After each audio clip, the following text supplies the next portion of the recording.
Turning to the war in Ukraine now, President Emmanuel Macron says France will send fighter jets to Kyiv and train thousands of soldiers to help the country repel Russia's invasion. We will launch a new cooperation and announce the transfer of Mirage 2005 French fighter jets that will allow Ukraine to protect its soil, its airspace, and as early as tomorrow we will start a pilot training program and transfer of planes. OK, let's get more on this story then with Bloomberg's news director for EMEA and Africa, Ros Mathieson. Ros, what has emerged then? We had the meeting between Biden, Macron, Zelensky.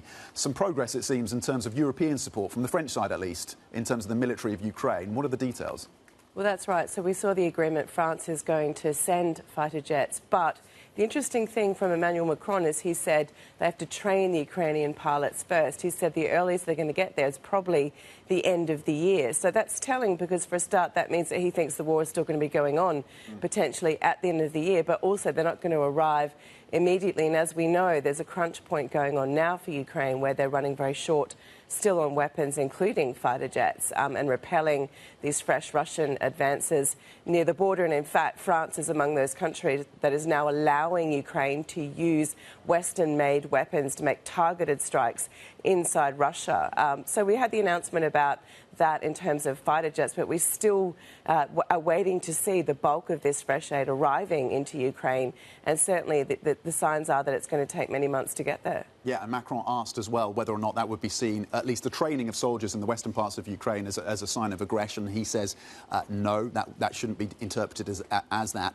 When it comes to the next meetings then, because there's further meetings between Biden and Zelensky at the G7, what can we expect from that? Is anything material in terms of what moves the dial, as you say, for a Ukraine military that is challenged right now? What will be there probably is more the conversation around money. So this is actually also keeping the lights on in Ukraine, the economy going, and that's around what to do with all these Russian assets that have been seized since the start of the war. We're talking hundreds of billions of dollars of Russian assets that are sitting in central banks and elsewhere around the world, and that's been a very difficult and tricky one too. Do you use those assets?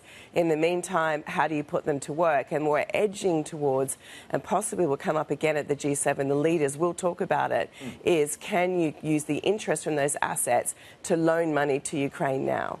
So you send them money now, they're funded by the interest from these assets, but at some point, of course, that means that those assets have to stay available and not under sanctions. So it's a little bit tricky, but that's probably what's going to be up for conversation at the G7 specifically. OK, so two components. There's the financial part coming through on the G7 and then the military support coming through, at least from France, as Europe continues to build out that response.